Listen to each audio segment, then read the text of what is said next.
Let's talk about the physiochemical factors affecting drug absorption.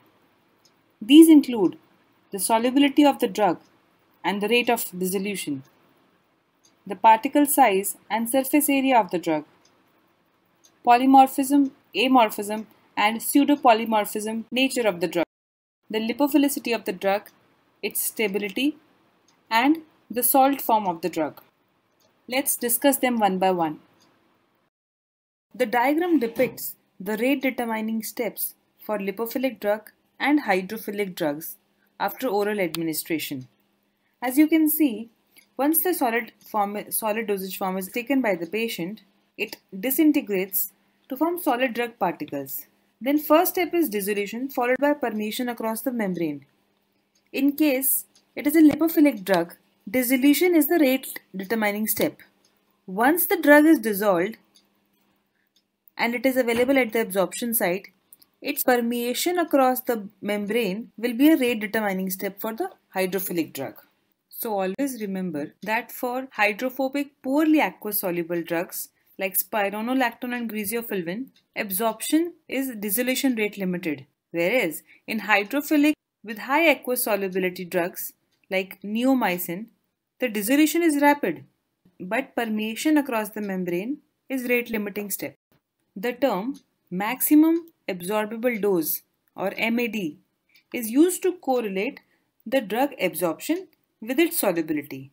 According to the equation of MAD, MAD is equal to intrinsic absorption rate constant into solubility of drug in the GI fluid into volume of GI fluid into residence time of drug in GI.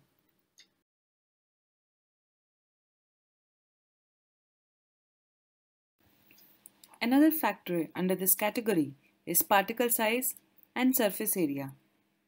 Particle size and surface area are inversely proportional to each other. Smaller is the size of the drug particle, more is its surface area. Now, surface area is also of two types: absolute surface area and effective surface area.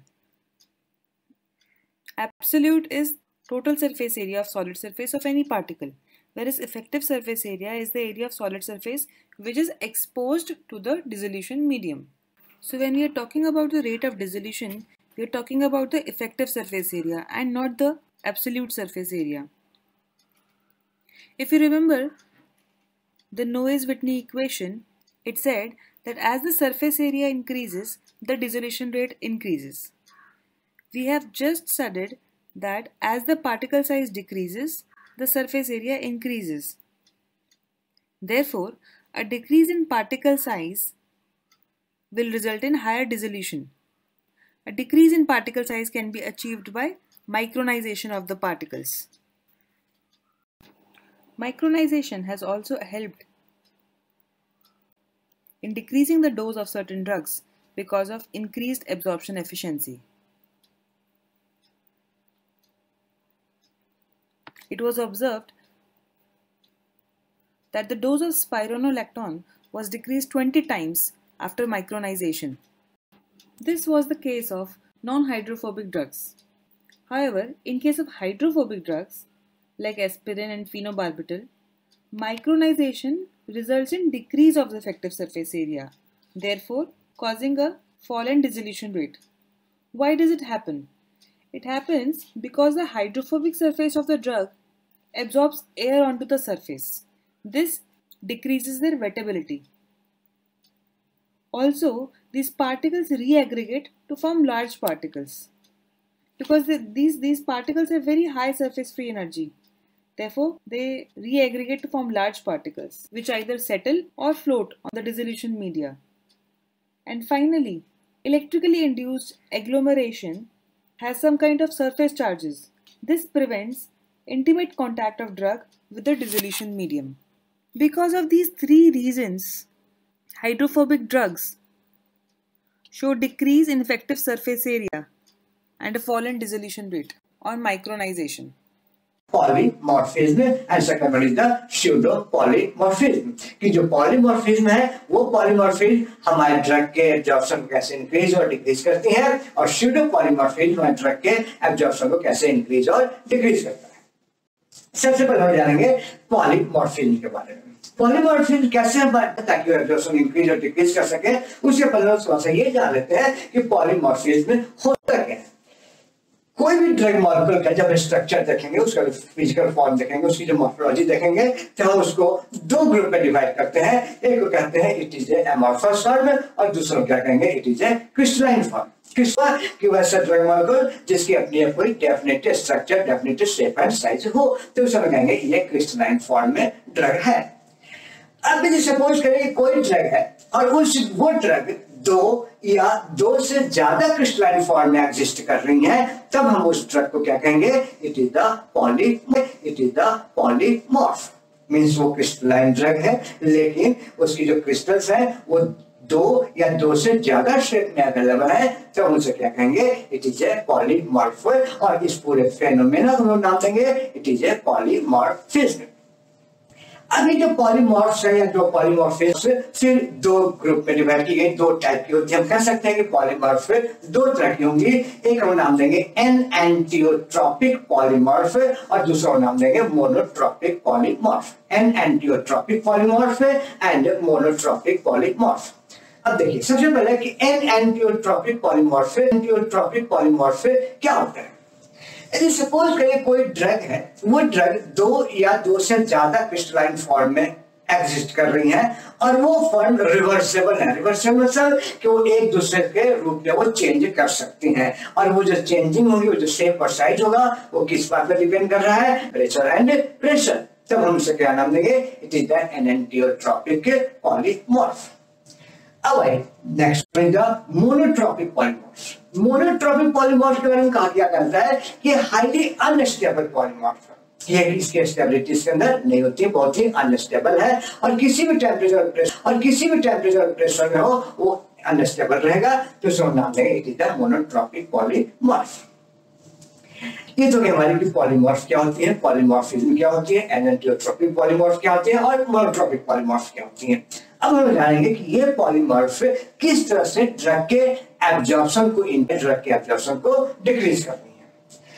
अब देखिए जो polymorph है, ये polymorph दो form में available, हम कहेंगे दो फॉर्म में अवेलेबल होंगे। एक को कहेंगे स्टेबल फॉर्म और दूसरे को क्या कहेंगे it is the metastable form. Stable form and metastable form. जो स्टेबल फॉर्म होगा उस स्टेबल फॉर्म पॉलीमॉर्फ का जो थर्मोडायनेमिक एनर्जी होगी वो बहुत ही ज्यादा कम होगी।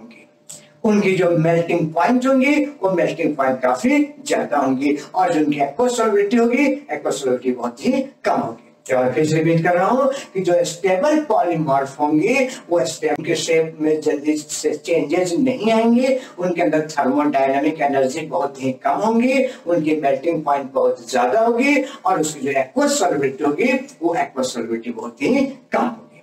ये तो हमारा स्टेबल पॉलीमॉर्फ।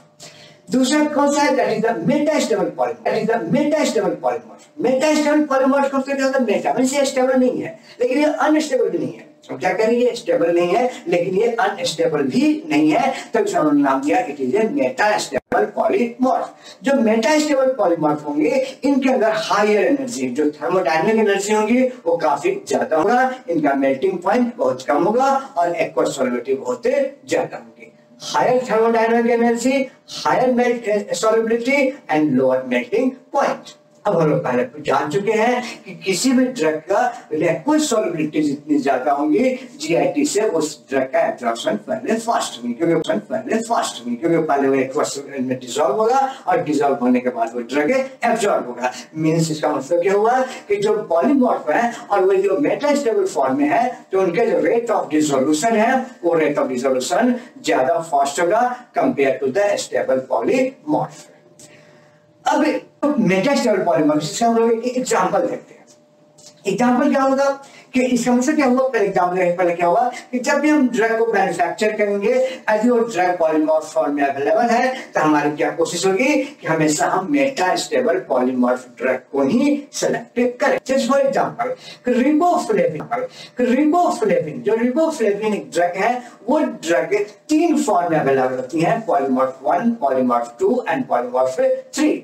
इसमें देखा गया कि जो पॉलीमॉर्फ 3 है it is 20 times more soluble than the polymorph 1।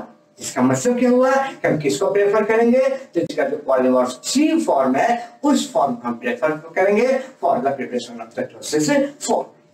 लेकिन चूंकि ये मेटा स्टेबल पॉलीमॉर्फ है, इसकी टेंडेंसी होगी कि ये स्टेबल पॉलीमॉर्फ की तरफ चेंज हो, और ये चेंज कब होंगी, जब वहां पर कोई हाइड्रेशन हो, कोई वाटर मॉलिक्यूल अवेलेबल हो।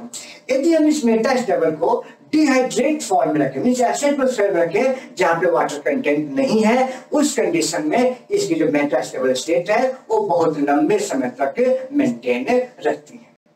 तो हमें इस बात का ध्यान रखना होगा कि जब भी हम मेटा स्टेबल फॉर्म के ड्रग को प्रिपेयर करेंगे तो उसका जो स्टोरेज कंडीशन हो it must be in the dry atmosphere. यदि हम उसको वेट एटमॉस्फेयर में स्टोर कर दिया, उस कंडीशन में क्या होगा कि मेटा स्टेबल फॉर्म जो होगा वो धीरे धीरे स्टेबल फॉर्म की तरफ कन्वर्ट होने की कोशिश करेगा, और जो कन्वर्ट हो गया तो फिर वो ड्रग डिजॉल्व नहीं होंगी, उसकी डिजोल्यूशन नहीं होंगी, और उसके बाद उसकी एब्जॉर्प्शन भी नहीं होगी। तो ये होगी हमारी polymorph effect of polymorph on the absorption of drug. अब दूसरा इसी पॉलीमॉर्फ में एक वर्ड आया था स्टार्टिंग में ही, हमने क्या स्टडी किया था, ड्रग 2 फॉर्म में अवेलेबल है, क्रिस्टलाइन फॉर्म की मैं इसके बारे में स्टडी कर लिया, पॉलीमॉर्फ के बारे में स्टडी कर लिया। अब हम स्टडी करते हैं कि एमॉर्फस फॉर्म। यदि सपोज करें कोई ड्रग एमॉर्फस फॉर्म में अवेलेबल है, इसका मतलब क्या हुआ कि वो नॉन क्रिस्टलाइन फॉर्म में अवेलेबल है, और जो नॉन क्रिस्टलाइन फॉर्म है, जो एमॉर्फस फॉर्म होती है, इनकी जो थर्मोडायनामिक एनर्जी होगी वो मेटा स्टेबल पॉलीमॉर्फ से भी ज्यादा होगी। मींस कि जो इनकी एक्वस सॉल्युबिलिटी होगी वो मेटा स्टेबल फॉर्म से भी ज्यादा होगी। यदि सपोज करें कि कोई ड्रग हमारा, जैसे एग्जांपल है नोवोबायोसिन एक ड्रग है, ये ड्रग एमॉर्फस फॉर्म में भी अवेलेबल है और क्रिस्टलाइन फॉर्म में भी अवेलेबल है। तो हम क्या, जो एमॉर्फस फॉर्म होगा उसकी वाटर सॉल्युबिलिटी ज्यादा होगी compare to the crystalline form. Means कि हमें जब भी ड्रग प्रिपेयर करना है तो इसका जो एक्टिव कंस्ट्रेंट होगा, हम कोशिश क्या करेंगे कि वो एमॉर्फस फॉर्म को ही सेलेक्ट करें, ताकि उसका रेट ऑफ डिसोल्यूशन हमारी बॉडी में ज्यादा हो और रेट ऑफ एब्जॉर्प्शन भी फास्ट हो जाए।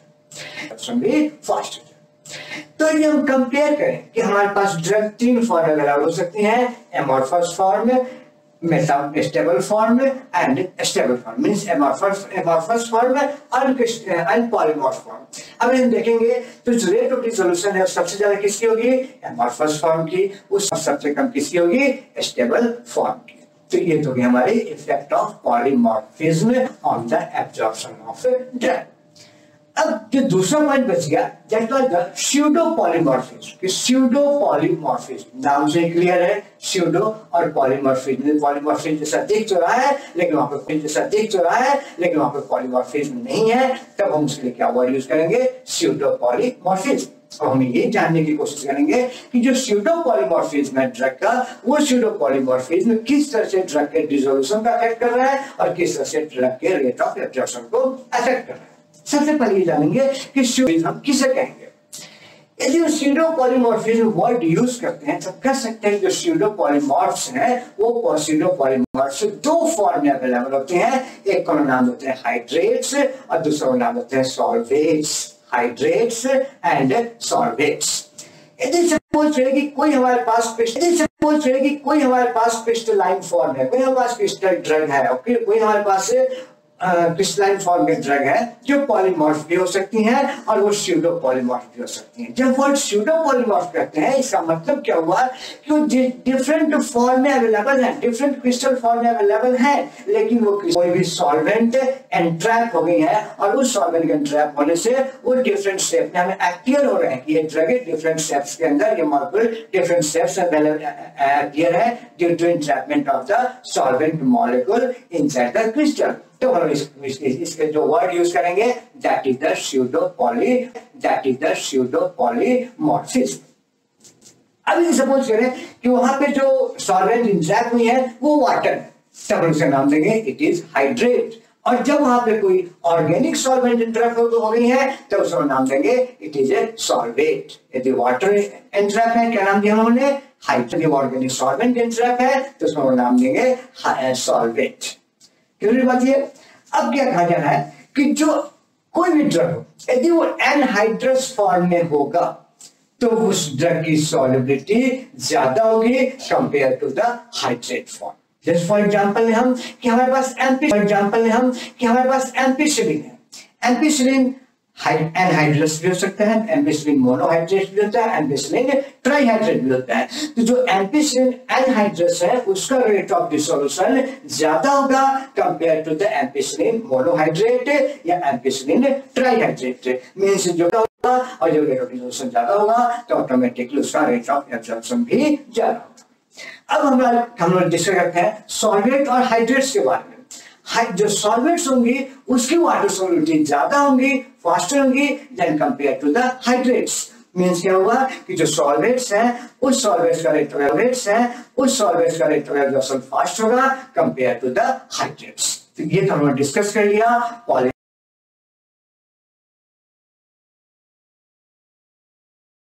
Salts of weak acids and weak bases have higher aqueous solubility than the free acids or base.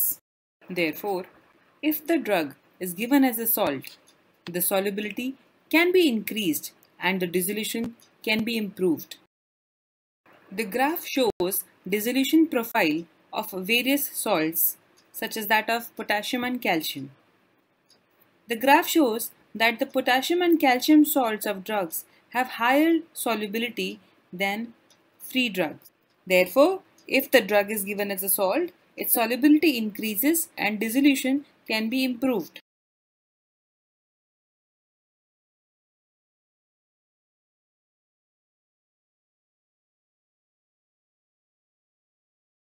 pH hypothesis: unionized drug, higher absorption; ionized drug, low absorption.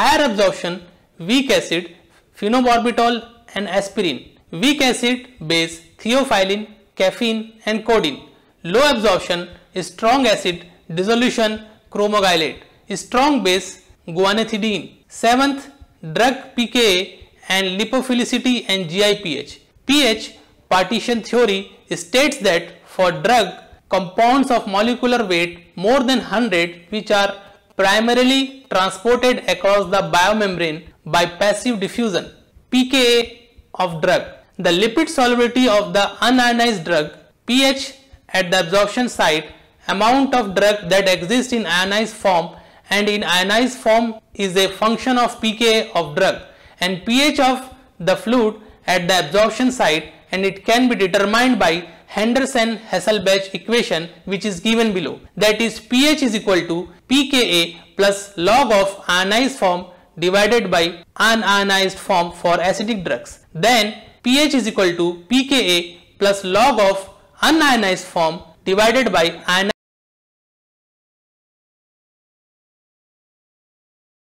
The partition coefficient of distribution coefficient gives the idea of the concentration of unionized drug likely to pass through the biological membranes. The drugs with good partition coefficient values show greater absorption as they penetrate the complex lipids of the biological membranes. The example of few drugs with their partition coefficient values and percentage absorbed are given below. The 3 column states for drugs absorption through colon membrane, and third one is chloroform water partition coefficient. First drug is barbital. The percent absorption through colon membrane is 12 plus minus 2 and partition coefficient is 0.7.